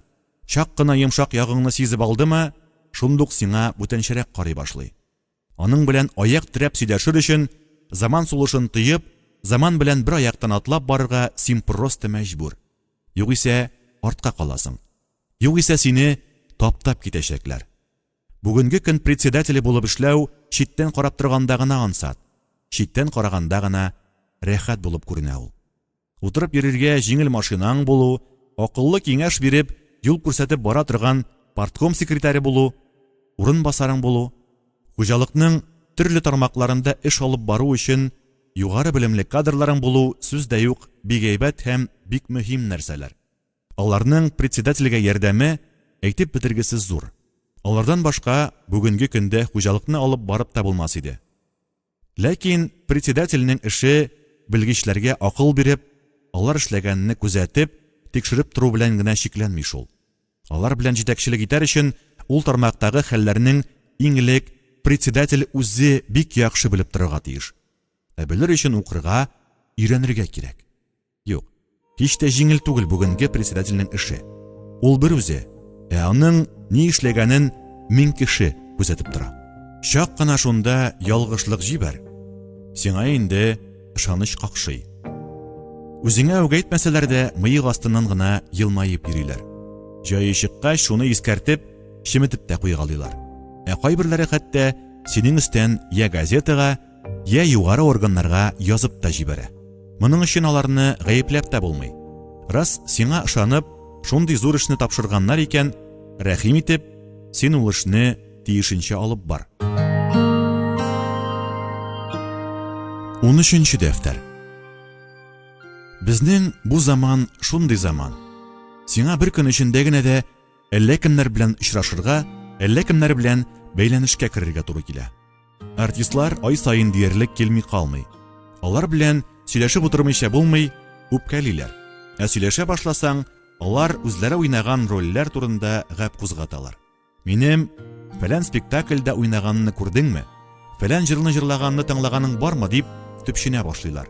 Андый нәрсәләргә вакыт бик калмый шул. Эш бик күп дип әйтсәң, эй абзыкаем, алай ярамый. Заманнан артта калма. Син җитәкче кеше бит дип вагаз укый башлыйлар. Менә шуңа күрә алар алдында бөтенләй юк томана булып утырмас өчен яңа спектакльләрне дә карап, яңа җырларны да тыңлаштыргалап барырга туры килә. Аннары хәзер язучылары да авылларга еш йөри башлады. Алар инде махсус рәвештә атап, синең белән сөйләшергә, колхоз хәлләрен өйрәнеп кайтырга дип килә. Әлбәттә әдәбият, әдәби әсәрләр хакында да сүз булмый калмый. Алар синең әдәбияттан башка да 1000 төрле эшең булуы белән исәпләшеп тормый. Минем фәлән исемле китабым чыккан иде. Аны укыдыңмы? Дип аяк терәп сорый. Укыганың булмаса, ну иптәш председатель, алай ярамый бит инде җитәкче кешегә. Син дә укымагач, колхозчыларың ничек укысын инде? Син аларга үрнәк күрсәтергә тиешле кешеләр баса. Укырга кирәк укырга, һич югы минем фәлән китапны. Соңгы елларда безнең язучылар язган әйберләр арасында иң әйбәте булып санала ул, дип үпкә катыш киңәш тә биреп китәләр. Әнә шуңа күрә яңа чыккан китапларны да караштыргалап барырга туры килә. Иртән сәгать 5тән дә соңга калмыйча, син инде аяк өстендә булырга тиеш. Безнең хәзерге беренче секретарь Азат Миңнуллович алай озак йоклый торган кеше түгел. Безгә дә җәйләргә ирек бирми. Көн аралаш диярлек иртәнге 6да ук үзе шалтыратып хәлне белеп торырга ярата. Шалтыратканда эш урынында булмый кара. Хәер, хикмәт анда гына да түгел. Авыл халкы үзе үк шуннан ары йокларга ирек бирми. Әле таң яралган гына була. Идәрәдә сине инде төрлесе төрле йомыш белән берничә кеше көтеп тора. Артистлардан, язучылардан тыш көтмәгәндә генә килеп чыга торган журналист халкы да бар бит әле. Колхоз алдынгылар рәтендә булгач, соңгы елларда безгә аеруча еш килә башлады алар. Шуңа киләләр, чөнки безгә тимер юл якын. Тимер юл станциясеннән колхоз үзәгенә асфальт ук булмаса да, чуерташ түшәп салынган олы юл килә. Үзебез салган юл. Колхозың турында, үзең турында, колхозчыларың турында да газета журналларда мактап язганны уку күңелле хәл әлбәттә. Безнең хакта соңгы вакытларда гел мактап кына диярлек язалар. Чөнки дәүләткә сөт сату буенча да, иген үстерү буенча да, ит сату буенча да республика колхозлары арасында алдынгыларның берсе безнең колхоз. Без үстергән нәселле таналар ел сайын диярлек Мәскәүдә Бөтен Союз халык хуҗалыгы казанышлары күргәзмәсенә җибәрелә һәм һәр вакыт я диплом, я бүләк бирелә аларга. Шуңа күрә аларның бәясе дә гади таналар белән чагыштырганда 1,5-2 тапкыр кыйммәтрәк. Алар шуңа лаек. Чөнки алар сыер булгач та сөтне гадәти сыерларга караганда күп артык бирә. Моның шулай икәнен колхоз председательләре бик әйбәт белә. Шуңа безнең таналарны аларга алдан ук гариза биреп куялар. Соңгы 5-6 ел эчендә агрономыбыз Фәгыйть Фәтхуллинның тырышлыгы белән югары сортлы чәчүлек будай үстереп тә сата башладык. Елына уртача 800 мең сум саф табыш алып килә торган колхоз. Ул акча күктән төшми. Әнә шул нәселле таналар, сортлы чәчүлек будайлар үстереп сатудан килә инде ул. Аларны үстерү алай җиңел генә бирелә торган эш түгел. Артыңны кояш кыздыра башлаганчы йоклап ятсаң, ирешеп булмый аңа. Иртәнге 4-тән торып, аягыңны киенсәң дә таманга гына килә әле. Журналистлар район газетасыннан колхозларда эш барышы турында сфотканы карый да, безнең колхоз өстәге урыннарның берсендә торганын күреп, менә кая барырга кирәк икән дип безгә килә. Килә дә иртәгә яки берсе көнгә материал газетада басылып чыгарга тиеш дип, я бухгалтериядан, яки синең үзеңнән сораштырып, язгы чәчүгә әзерлек чоры булса, чәчүгә әзерлек турында, урак өсте булса, урып җыюның барышы турында мәгълүматлар ала. 1-2 алдынгы кешенең фамилиясын блокнотына теркәп куя да, кешеләрнең үзләрен күрешеп сөйләшеп тә тормыйча, арт ягына ут капкандай ашыгып китеп тә бара. Вәгъдәләрендә тора үзләре. Килеп китүләренә 2-3 көн дигәндә, чыннан да газетада я хайран гына зур мәкалә, яисә очерк бастырып чыгаралар. Ләкин шунысы хикмәт. Анда алар үзләре гомер күргәне булмаган сыер савучы яки механизатор турында сөйләп кенә калмыйлар. Бәлки ул сыер савучының яки механизаторның үз авызыннан да әллә ни хәтле сүз сөйләтәләр. Аларның язмасыннан саннар да, канатлы сүзләр дә колхозның һәм колхозчыларның экономик хәлен күрсәтә торган фактлар да җитәрлек була. Тик җанлы кешеләр генә булмаянда. Бит журналистиканың төп бурычы минемчә нәкъ менә шуларны күрсәтеп бирү булырга тиеш. Аның язган әйберсе укучыларны ышандырырлык, укучыларны дулкынландырырлык, хисләндерерлек булырга тиеш дип уйлыйм мин. Алай итеп язар өчен журналист кеше үзе күтәреп чыгарга тиешле мәсьәләне җентекләп өйрәнергә, үзе язарга алынган кешеләрнең холыкларын һәм аларның эшләрен 5 бармагы шикелле белергә тиеш. Кызганычка каршы, безнең журналистлар язган мәкаләләр дә, очерклар да, репортажлар да чамасыз озынга сузылган гап-гади информациядән әллә ни уза алмый. Һәр хәлдә, авыл хуҗалыгы мәсьәләләре хакында яза торган журналистларыбыз арасында бүгенге көндә мин русларның шул темага яза торган мәрхүм Георгий Радов, Юрий Черниченко кебек журналистлары белән рәттән куярлык кешеләрне атый алмыйм. Безнең журналистлар мәсьәләнең асылына үтеп керү турында артык баш ватып тормый. Булган фактларны әйтеп теркәп чыгу белән генә шикләнә. Мәсәлән, моннан 7-8 ел элек без колхозда 500 тонна сыйдырышлы ашлама склады салган идек. Кырда тау өстендәге бик әйбәт бер тигез урында эшләдек без аны. Ашлама җиргә я язын, я көзен кертелергә тиеш. Ничә ел сынап килгәнем бар, трактор белән яки махсус машина белән сиптерүгә караганда, ашламаны җиргә самолеттан сиптерү әйбәтрәк. Чөнки бу эшне җир юыш вакытта, ашлама җиргә күп дигәндә 2-3 көн эчендә сиңеп бетерлек чакта эшләп калырга кирәк. Җир куры чакта аңа ашлама сибу, ашламаны җилгә очыру ул. Җир юыш вакытта җиргә машина бөтенләй дә керә алмый. Тракторны кертергә була булуын, ләкин ул чакта аның зыяны файдасына караганда артып китә. Трактор көпчәкләре шешелгән игеннең 20%-ын диярлек таптап бетерәчәк. Ләкин бит юш вакытта самолет та әллә кая бара алмый диярсез инде сез. Дөрес. Менә шуңа күрә дә теге склад янына мин үзебезчә әйткәндә самолет килеп куна алырлык юл, русча әйтсәк, посадочная полоса ясаттым. Халык аны аэродром гына дип атап йөртә. Безнең ул аэродромнан хәзер күрше колхозларда файдалана. Шул хакта безнең журналистлар үзебезнең республика матбугатында гына түгел, хәтта үзәк газеталарда да мактап язып чыктылар. Яңалык дип мактап яздылар. Мактарлыгы да бар. Хәзер безнең ашламаның 1 грамы да югалмый. Вакытында тиешле җиренә иңдерелеп килә. Ләкин шул ашлама склады белән шул аэродромның ничек төзелүен, аларны төзетер өчен күпме нерв бузарга, күпме сүз ишетергә туры килгәнен әлеге журналистларның хит берсе белә микән. Төзелде яки төзедек дип әйтү генә ансат ул. Башта идарә членнарында, район начальствосы да складны нигә япкан кырга төзергә, нигә аны авыл янына, ашлык амбарлары белән рәттән төземәскә, ашламасы да кул астында булыр иде дип җанга тиделәр. Авылның чыкырда утыруы, язын көзен авылдан кырга чыгып йөрүләр үзе бер бәләгә әверелүе хакында уйлап та карамыйлар. Чөнки шулай гадәтләнелгән. Гомердән шулай килгән. Нигә баш ватып, яңачарак, бүтәнчәрәк уйлап торырга. Онысына ниһаять тегеләрен дә, буларын да ышандырып, складны кырга төзегәч, аэродром мәсьәләсендә бәхәс китте. Бердән диләр, аны төзер өчен акча кирәк.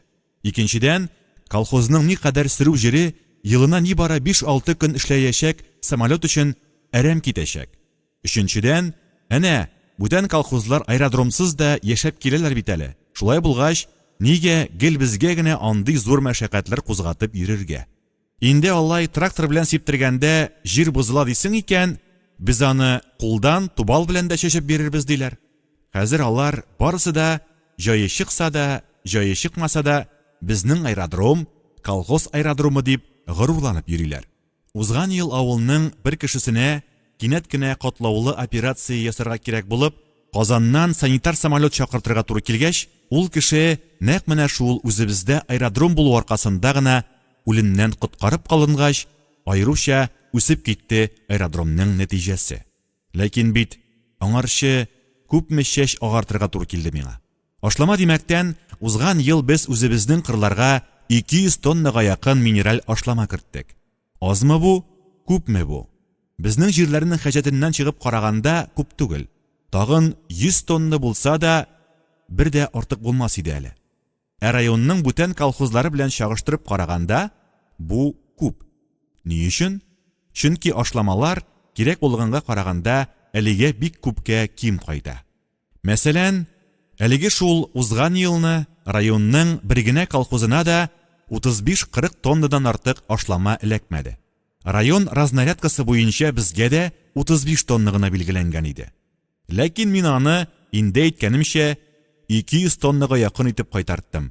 Һәм барысында тиешле вакытында тиешле җиренә иңдерттем. Бер яктан караганда дөрес, бик үк гаделлек белән эшләнгән эш түгел бу. Ни өчен дигәндә, күктән төшмәгән. Үзебезнең район колхозларына дип кайтартылган ашлама исәбеннән алынган бит инде ул. Димәк, кайсыдыр колхозларга тиешле булганы да тулысы белән эләкмәгән. Әйтәм бит, бу яктан килеп исәп иткәндә, мәсьәлә шактый четереклегә әйләнеп китә. Ә менә шул нәрсәне икенче ягына чыгып караганда, алай артык искитәрлек урында калмый. Әйтик, ничек килеп эләккән миңа ул 200 тонна ашлама да нигә тиешле колхозларына барып ирешә алмыйча калган? Хикмәт шунда. Теге колхозлар үзләренә тиешле ашламаларын вакытында килеп алмаган. Тимер юлчылар хәзер мәсьәләне катгый куя. Станциягә килеп тукталганнан соң, вагон билгеле бер вакытта, әйтик, 12 яки 24 сәгать эчендә бушатылган булырга тиеш. Бушатылмаса, товар кайсы оешмага килгән, шул оешмадан штраф алына. Һәм дөрес эшләнә. Вагонны бит аны тик торсын өчен түгел, йөк ташу өчен, гел хәрәкәттә булсын өчен ясыйлар. Ә менә кайбер колхоз председательләре үзләренә атап кайтартылган вагоннарны бушатырга вакытында кеше дә транспортта җибәрми. Яки кешесе белән транспорты булса да, колхозга алып кайтырга юлы булмый. Ә мин станция начальнигы белән алдан ук сөйләшеп куйган. Әгәр әнә шундый яна торган ашламалар була калганда, ул миңа хәбәр итә. Андый чакта мин инде эшне озакка сузмыйм. Чөнки мине язгы юл үзеге дә, көзге пычраклар да, кышкы бураннар да куркытмый. Станциядән авылга кадәр асфальт ук булмаса да, юл бар дип әйттем инде. Аны салдыру шулай ук җиңел булмады. Нигә ул кадәр тыпырчынырга? Моңарчы яшәдек бит әле. Моннан ары да яши торырбыз. Расход чыгарып, көч түгеп, мәшәкатьләнмик. Дәүләт төзеп бирер әле дип, карышып маташучы акыллы башлар да байтак булды ул заманда. Шулай итеп, станция начальнигы миңа шалтырата да, мин тиз генә ташыттырып куям ашламаны үзебезнең складка. Чөнки мин ташымасам, ул ашлама шунда станциядә бушатылып, барыбер әрәм-шәрәм булып бетәчәк. Ашлама хуҗасы станция начальнигына да, миңа да үпкәли алмый. Аннары килеп, мин аны штраф түләүдән дә коткарган бит әле. Ашлама өчен тиешле акчасын мин тиешле урынына тиенен-тиенгә шул ук көнне күчертеп тә куям. Нишлисең? Тормыш дигән нәрсә әнә шулай инде ул. Бер үк мәсьәләне төрлечә хәл итәргә, бер нәрсәгә төрле яктан килеп карарга туры килә. Алып кайткан ашламалар үз эшен эшли бирә безнең кырда. Аның файдасын хәзер Алла бирмәсә, бер нәрсә дә булмый, хит син шунда ярылып кит. Алла кушмаса, агачтагы яфрак та селкенми дип йөргән, гел намазлык өстендә генә утыра торган авыл картларына кадәр таный инде.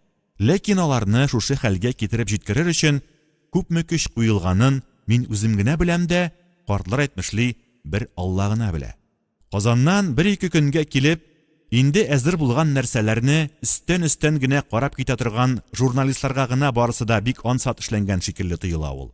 Хәтта аларның кайберләре синең инде җитешмәгән нәрсәң юк бугай иптәш Вәлиев.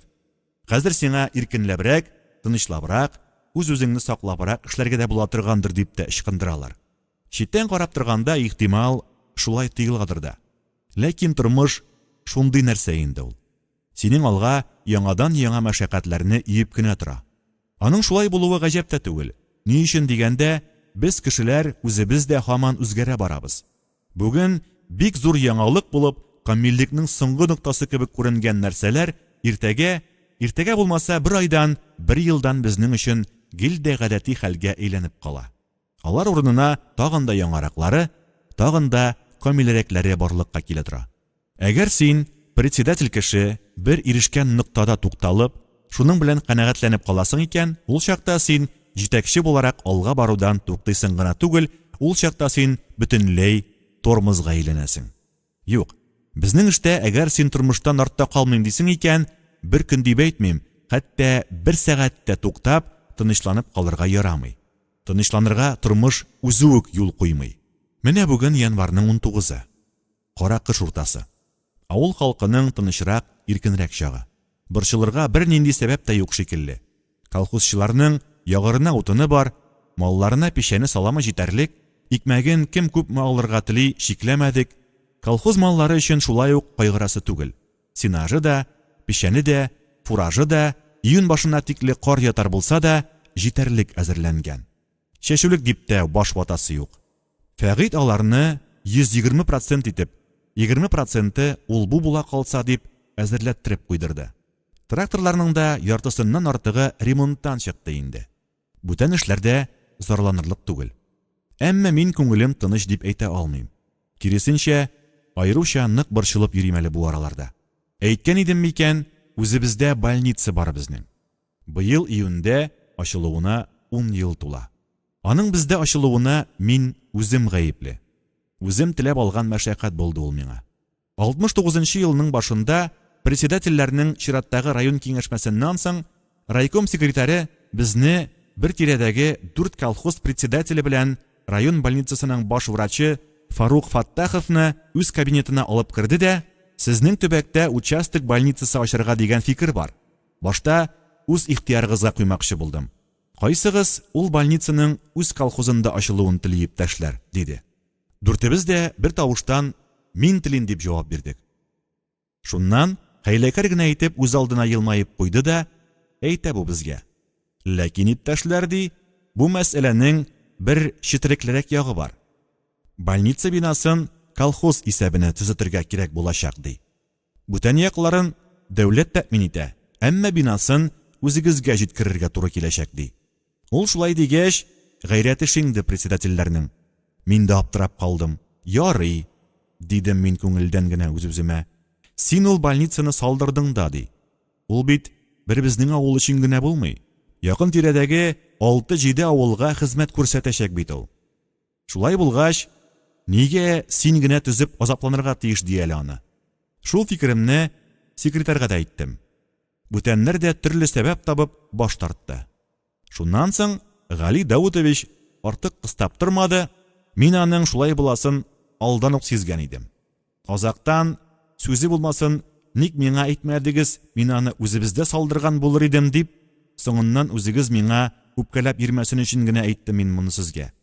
Барыгыз, кайтыгыз да бу турыда бөтенләй онытып, иркенләп йоклагыз дип, тегеләрнең өчесен чыгарып җибәрде. Фарук Фаттагыч белән мине алып калды да миңа әйтте. Син иптәш Вәлиев, давай, чыгымлама. Алын бу эшкә диде. Стоящий эш бу. Менә күрерсең, соңыннан сөйгенеп бетә алмассың әле шуңа. Үзең уйлап кара. Сезнең колхоздан хәзер уртача алганда 2 көнгә бер кешенең район больницасына йомышы төшеп тора. Син аларга больницага барырга я ат, я машина, пичрак вакыт булганда хәтта тракторда бирергә мәҗбүр, шулай бит. Менә шуннан үзең исәпләп кара инде. Ел тәүлегендә синең ничә кешең һәм ничә машинаңның күпме эш вакыты юлда әрәм була. Икенчедән, больница үзеңдә булуның профилактик ягы да бар. Район больницасына 15 километр арага кеше сыкрап торганда гына чыгып китми. Ул анда авыру үзен тәмам баскач, тәмам хәлдән тайгач кына бара. Авылда больница булса, авырый башлау белән барыр иде дә. Авыруы көчәйгәнче, врач аңа тиешле ярдәмен күрсәтеп тә өлгерер иде. Синең колхозчың 10-15 көн больницада ята сорынга, 10 көн колхозында файдалы эш эшләр иде ди. Кыскасы, сандугач урынына сайрый бу. Сүз әйтә торган түгел, белеп сайрый. Фарук Фаттахыч дәшми. Анысы белән безнең әлеге дә баягы шул колхозчылар аркасында бераз шәкәләшкән бар иде. Шуңа шыпырт кына утыра анысы. Сүз әйтсә, мин чәчрәп кубар дип шикләнә. Үзе дәшүен дәшми, әмма баш кагып, секретарь сүзенә мөһер сугып бара. Кыскасы, күндерде мине секретарь. Күнми нишлисең? Раз кеше акыллы киңәш биргән икән, нигә аңа каршы килергә? 14-нче дәфтәр. Башта без ул больницаны 8 урынлыгына итеп салган идек. Штаты да бәләкәй, бер врач-невропатолог белән бер фельдшер-акушер гына иде. Аңа да сөйенеп бетә алмый иде ул халкы. Авырган сайын район больницасына барып йөрисе юк. Йөкле хатын-кызларга бигрәк тә җайлы. Консультациясе дә үзебездә, балаларын да үзебездә генә табалар иде. Ләкин тора бара ул больницада канәгатьләндерми башлады. Бердән урын җитми. Чөнки күрше авыллардан да безгә киләләр. Икенчедән, больницасы зур булмаса да, бер генә врач аз. Авырулар янында кайчакларда тәүлекләр буена торырга туры килә аңа. Аннары бер невропатолог белән генә эш бетми. Хирургында үзебездә булдырасы, артык катлаулы булмаган операцияләрне үз больницабызда гына ясый торган итәсе килә иде. Ниһаять, анысын да таптым. Безнең авылдан китеп, хирургия факультетын тәмамлаган бер егет Казан кызына өйләнеп, шунда эшкә калган да, кеше өстендә фатир торып, интегеп яталар иде. Хатыны рус теле укытучысы булса да, Казанда үз һөнәре буенча эшләргә урын таба алмыйча, бәләкәй генә бер китапханәдә эшли. Үзе больницада. Читтә ултан булып йөргәнче, үзебезнең туган җирдә солтан булып яшәрсез ичмасам. Ятмагыз булай дип, тоттым да колхозга алып кайттым шуларны. Үзебезнең мәктәпнең рус теле укытучысы пенсиягә киткән иде. Хатыны шуның урынына урнашты. Икесе дә сөйенеп бетә алмыйлар хәзер авылга кайтканга. Шулай булмый хәле юк. Хирургны бөтен тирә-як халкы хөрмәт итә. Япь-яшь кенә булса да, Ринат Хафизович дип кенә торалар үзенә. Ул операция ясаган кешеләр улы шифалы дип мактап туя алмый. Хатыны да балаларны үз итә торган ягымлы нәрсә булып чыкты. Колхоз белгечләре өчен дип салынган 3 бүлмәле финский йортка урнаштырган иде үзләрен. Рәхәтләнеп яшиләр, күңел биреп эшлиләр. Казанга барырга кирәк булганда тимер юл станциясе инде әйткәнемчә орынып кына тора. Поездга утырасың да, сәгать ярым 2 сәгатьтән Казан. Шулай да больница мәсьәләсендә эшләрне килеп бетерә алган юк әле. Санитар машинасы кирәк. Инде менә елдан артык шуны юллау артыннан йөргән көн. Йөрмичә ярамый. 3нче ел тагын бер яңа бина салдырып, больницадагы урыннарны 9га җиткергәч, безнең участокка авырулар хәзер 8 авылдан килә башлады. 8 авылга хезмәт күрсәтә торган больницада бер машина да булмау, бу инде безнең заманда һич ярый торган эш түгел. Моның шулай икәнлеген район начальствосы да, югарыраклар да бик яхшы белә. Әмма машинага тигенә алган юк әле. Инде тамам җирекләренә тигәч, ниһаять вәгъдә иткәннәр иде. Казанга барып алырга дип телеграммада килгән, акчасын да түләгән идек. Колхоз исәбеннән түләдек әлбәттә. Кешеләрнең сәламәтлегенә кагылышлы эштә акча белән артык ваклашып торуны кирәк дип санамыйм мин. Шофер штаты бирмәячәкләр. Анысын да колхоз исәбеннән ялларга исәпләп куйган идек. Ләкин шул машинага утырырга тиешле шоферыбыз Казаннан кыры барып буш кайтты. Ни өчен дигәндә, район больницасының баш врачы Фарук Фаттахович шыпырт кына үз больницасыннан акча күчерткән дә, шоферын җибәреп, теге яңа машинаны алып кайтарып та куйган. Телефоннан шалтыратып: "Син ни кыландың анда, егетем? Синең булай да бер Волгаң, бер УАЗың бар бит инде" дигән идем, кызармады да. "Курыкма, син дә машинасыз калмассың. Мин сиңа үземнең УАЗны бирермен" дип авыз ира бу. "Как это так? Син ничек алай безгә дигән машина белән шулай үзең теләгәнчә эш итмәкче булдың әле?" Дигәч, министрлыкта барысын да беләләр. Барысы да сөйләшенгән, хәл ителгән дип аяк терәп тартышмакчы бу. Шуннан тиз генә машинага утырдым да, әйдә райкомга, Гали Даутович янына. Күрәсең, Фарук шайтан аңа да кармак салып куйган булгандыр. Гали Даутович үзе дә: "Ярар инде, Вәлиев, алай тавыш кубарып йөрмә. Машинасыз калмыйсың ич.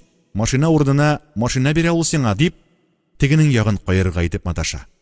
Эшләр алайга киткәч, минем дә кан кызды хәзер. Кызмый хәле юк. Машина артыннан йөргәндә, икесе дә бик үк ышанып җитмичә: "Ай-һай, булдыралырсың микән? Авыл больницаларына түгел, район больницаларына да бик көттереп кенә бирәләр машина дигән нәрсәне" дип тордылар. Хәзер минем 1000 бәла белән юллап тапкан машинаны үзләренә алып калып, миңа искене төрергә маташалар. "Юк инде, Азат Миңнуллович, мин әйтәм, алай булмый ул. Алай булырга тиеш түгел" дим. "Тартышка җибәрмик эшне", мин әйтәм. "Алайга китсә, обкомга барып җитсәм, әмма машинаны Фарук Фаттаховичка бирдем юк. Аңа бирер өчен дип, елдан артык чабып йөрмәдем мин ул машина өчен" дим. Күрәсең, сүземнән кире кайтмаячагым йөземә үк чыккан булгандыр. "Синме бу, Вәлиев, әллә сине җин алыштырып куйдымы" дигән сыман итеп, секретарь миңа бер кавым карап торды да: "Ярар, алайса. Үзем сөйләшермен Фарук Фаттахович белән. Бар, кайт та тынычлап бүтән эшләреңне эшли тор" дип кайтарып җибәрде. Сөйләшкәндерме, юкмы, әлегә билгеле түгел. Шалтыратып карадым, шушында ялга киткәнче һич туры китерә алмадым үзен. Шулай булгач, ничек итеп тыныч кына яшәмәк кирәк тә, ничек нервланмыйсың инде. Бит, шуның ише эшләр бездә көн сайын, сәгать сайын чыгып тора. Әйтәм бит, ял алып, санаторийгамы, курорткамы, яки ял йортынамы чыгып китмәсә, председательгә бер сәгатьтә тыңгылык юк аңа. Менә шуңа күрә дә, әлеге 76нчы елны көньяк санаторийларның берсендә дөнья мәшәкатьләреннән кытылып, ашыкмыйча гына, тәртипле генә ял итә һәм дәвалана башлаган идем мин. Бүлмәдә 2 кеше идек. Шул минем бүлмәдә аркасында кие китте ялның. Казанныкы иде ул. Әй, шымада кеше иде инде. Яшкә миннән күп улы. 60-ын тутырып килә. Әйбәт кенә корсакта бар моның. Матур гына булып, чәчләре агарып бетеп килә. Ләкин бер дә кыелмаган, бик куе һәм бөдрә. Карап торышка кыяфәт бик шәп моның.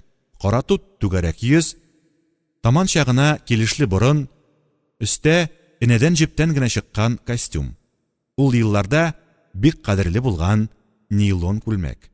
Муенда кызгылт фонга көмеш сыман ялтыравык сызыклар төшерелгән 10 сумлык галстук. Бармакта зур асылташ кашлы алтын йөзек. Кулда алтын сәгать. Эш урыны алай шаккатмалы түгелен. Бер җиләк җимеш кибетендә директор икән. Әмма үзен тотышы гел министр инде. Телгә дә бик оста. Айруча анекдотка. Чит илләрдә булгандырмы юкмы, ләкин сүз арасында мин фәлән илдә булганда, мин фәлән илнең фәлән шәһәрендә булганда дип кенә җибәрә. Минем өчен тагын бер хикмәтле ягы шунда моның Казаннан үзе белән бер яшь кенә нәрсә ияртеп алып килгән бу. Путевка белән түгел, булай гына. Аны шул санаторий тирәсендәге бер йортка, фатирга урнаштырган. Инде әйткәнемчә, бу үзе 60-ын тутырып киләм ди. Кем белә, бәлки инде тутыргандыр да. Алып килгән нәрсәсе күп куйганда 30 яшьләрдән ары түгел. Хатының дисәм, артыгын яшь күренә, кызым дияр идем. Үзеңә охшаган җире юк. Кемең соң бу синең? Ул да авырыймыни дип сораган идем, кычкырып көлде дә әйтә бу миңа. Хатыным да түгел, авырмый да ди. Авыру булса миңа ни пичагыма кирәк ул. Симезлектән йөрәген май баскан авыру хатыннан мин өйдә дә гарык. Миңа монда аның менә шушындый яше, чибәре, күз сирпеп бер караганда үзәкләрне үздереп ала торганы кирәк ди. Бу дөньяда 2 яшисе түгел бит. Шулай булгач, шул бер гомернең кадерен белеп, берәгәйле итеп яшәргә кирәк ди. Бәхәсләшеп тормадым. Ял итәргә килгән җирдә дә нерв бузасым килмәде. Аннары күрәм, бәхәсләшүдән мәгънә дә булмаячак. Ярый алай булгач, Фасхетдин агай, җаны теләгән, җылан ите ашаган. Үзеңнекен үзең белә торгансыңдыр диден дә, шуның белән 2 арада сүз бетте безнең. Ләкин килүләренә атна да булмады, бөтенләй башкача сайрый башлады минем директорым. Эш менә булайракка әйләнеп киткән икән моның. Сөеркәсен санаторийга алып килеп йөрүне бик үк өнәми. Аның фатирына үзе барып йөри иде ул. Чөнки сөеркәсе шундый шәп, шундый чибәр, киноактрисалардан бер дә ким җире юк. Шуңа аны чит күзләрдән ераграк тоту хәерле дип саный иде Фасхетдин агай. Чибәрлеге өстенә хәерче шикәре шикелле бик шума, кыюда нәрсә тегесе. Ират янында күзләре уйнаклап кына тора. Кыскасы, ялгызын гына калдырып йөрмәле түгел. Карап күзәтеп кенә торсаң да, таманга гына туры килә торган нәрсә иде ул. Әнә шул ягы шөбһәләндерә иде Фәсхи агайны. Шөбһәләнергә сәбәбе дә юк түгел. Килүләренең 3нче көнендә үк кәефем китебрәк тора, йокларга ятам дигән булып, сәгать 7дә үк Фәсхи агайны санаторийга кайтарып җибәрә бу. Шуңа бик күңелле төшеп, сөмсере кыйлып кайта Фәсхи агайның. Урынга ятып карый, күзенә йокы керми. Китапка тотынып карый, аны да укый алмый. Бүлмә эчендә ишекле түрле йөрүдән дә җанына тынычлык тапмый. Аптырагач, азрак һава сулап киремәле дигән булып, чыгып китте бу.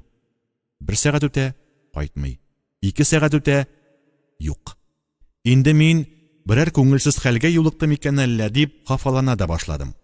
Дөнья бит, кайчакта юктан гына да әллә ниләр килеп чыга. Ниһаять, төнге 12 тулып килгәндә кайтып кирде безнең директор. Йөзе кызарынган, бүртенгән, күзләрен кан баскан, үзе дөньядагын калдырмыйча сүгенә. Ни булды? Ник булай карганасың дип сорыйм. Дәшми. Шулай да бераз тынычлангач сөйләп бирде. Күңеле хәүеф сизеп, тынгысызланган булган икән. Йөреп кирергә дип чыккан җиреннән, туктале, карап кайтыйм әле, ни эшләп ята икән дип, Диләрәсе янына яңадан барган бу. Анда ни күрсен, моның авырып калган Диләрәсе бик җилле генә бер ират белән дөньясын онытып үбешеп утыра икән. Ул төнне Фәсхи агабыз йоклау дип әйтмим, хәтта кирфек тә какмады. Менә ышан син хатын кызга, бар ышанып йөр син ул паразитларга дип такмаклап, төне буе ишекле түрле йөренеп чыкты. Бер уйлаганда, ул да кызганыч инде. Үсләренә килеп кергәч тә үбешүләрен дәвам иттерәләр икән теге хәерсезләр. Бу тамак кыргач кына ираты күтәрелеп караганда, һич кенә дә исе китмичә, нәрсә атакай, авызыңны ачып торасың? Үбешкәнне күргәнең юкмы әллә дип сораган. Фәсхетдин агай гел дә кыйлып төшеп, ни дип тә әйтә алмыйча торган арада, ниһаять, Диләрә дә үбешү ләззәтеннән айнып, күзләрен ачкан. Караганда, әйткән теге иратка. Бу минем әтием Надар дигән. Аннары, аны арыслан җитезлеге белән Фәсхи агай каршына килеп баскан да, теш арасыннан гына: "Ни кирәк булды сиңа, карт алаша? Син әле шулай минем арттан шымчылык итеп тә йөрисеңмени? Бар, хәзер үк шушы минутта югал минем күз алдымнан. Бүтән килеп йөрмә минем янга" дип, куып кайтарып җибәргән. Менә шунысына бик нык хәтере калган иде директор агайның. Шуңа үрсәләнде ул. "Кара син ул юха еланны минем акчага килеп, ни кыланып йөри бит, Булай булырын белсәм, ишраганда төкереп киткән булыр идем. Ну, тукмыш тумында алып килергә. Кара син аны, сволочны. Ну ярый, иртәгә акылга утыртырмын әле мин аны", дип бер тузынды. Тузынды, әмма берни дә майтара алмады. Икенче көнне дә, өченче көнне дә, дүртенче көнне дә Диләрәнең фатирына барып караган иде. Үзе әйтмәсә дә, белеп торам, ачуланып түгел, киресенчә, мөнәсәбәтләрен җайга салырга тырышып, гафу үтенеп барган иде. Ләкин тегесе бик үз сүзле нәрсә булып чыккан. Фәсхи агай белән бүтән күрешергә түгел, сөйләшергә дә теләмәгән. Әнә шул хурлыкка түзә алмады Фәсхи агай. Тагын 3-4 көн башын югалтып, тамаклардан калып йөрде дә: "Миңа бер тиенгә дә кирәк түгел бу санаторий, мин монда авырганнан түгел, дәрман бар чагында типтереп калырга гына килгән идем", дип Казанга кайтып китте. Ат белән хатын кызга гомердә ышанма дип борынгылар бик белеп әйткән. Моннан ары тагын берәр тапкыр шул ахпакларның сүзенә ышансам, исемем Фәсхи булмасын. Аң булын икәш. Син дә шушылай минем шикелле юләр булып кала күрмә. Шул хатын кыз белән бәйләнеп", дип миңа да акыл биреп китте. Үзенә әйтмәсәм дә, ишемнән генә мин аннан көлеп: "Курыкма агай, мин инде яшь җилкенчәк түгел, бер тапкыр акылга утырган инде мин андый юләрлекне эшләп", дип уйлап калган идем. Әмма ул кайтып киткән көнне кичен үзем дә уразаны чак кына ычкындырмыйча калдым. Әдәмгә сөйләсәң, әдәм ышанмас. Минем дә башны күзне әйләндереп ташлый язды бит теге шайтан кавеменнән яралган Диләрә. Фәсхи агай кайтып киткән генә иде, шибәрлеге белән бөтен дөньяны балкытып, минем бүлмәгә килеп тә керде бу. "Кәефләр ничек, Булат абый? Бер үзегез генә яшәү бик моңсу түгелме?" ди. "Зыян юк, мин әйтәм, түзәргә була әлегә, ләкин артык шатланырга да урын юк. Бер тиен акча чыгармыйча, үзегезне шушындый әйбәт җиргә алып килгән кешенең хәтерен калдырып, кайтарып җибәрү бердә килешә торган эш түгел инде, сеңлем", дим. "Яхшы", ди бу, ипләп кенә минем янга килеп утырып. "Минем бу эшем, сез әйткәнчә, бик үк әйбәт нәрсә дә түгел", ди. "Килешәм. Аның хатыны, миннән улы балалары була торып, мине менә монда алып килүен ничек дип саныйсыз сез? Яхшымы бу? Әллә кабахәтлекме?" Дөресен генә әйткәндә, шул яшь кенә хатын кыз менә шулай ук мәгънәле фикер йөртерлек кешедер дип башыма да китермәгән идем. Дөнья, тормыш турында, кешеләр хакында алай тирәнтен уйланып тормыйча, өстән генә һәр нәрсәгә җиңелчә карап кына эш итә торган, иртәгә ни буласы белән бөтенләй кызыксынмыйча, тик бүгенге көн белән генә яши торган җиңел холыклы бер нәрсә дип кенә уйлаган идем мин аны. Ул әнә мәсьәләне бөтенләй икенче яктан китереп куйды. Аннары соравына җавап биргәнемне көтеп тә тормастан, тагын элеп алып китте. "Әллә ул мине үзе эшләп алган хәләл акчасына монда алып килгән дип уйлыйсызмы? Алып килер, көт син аннан.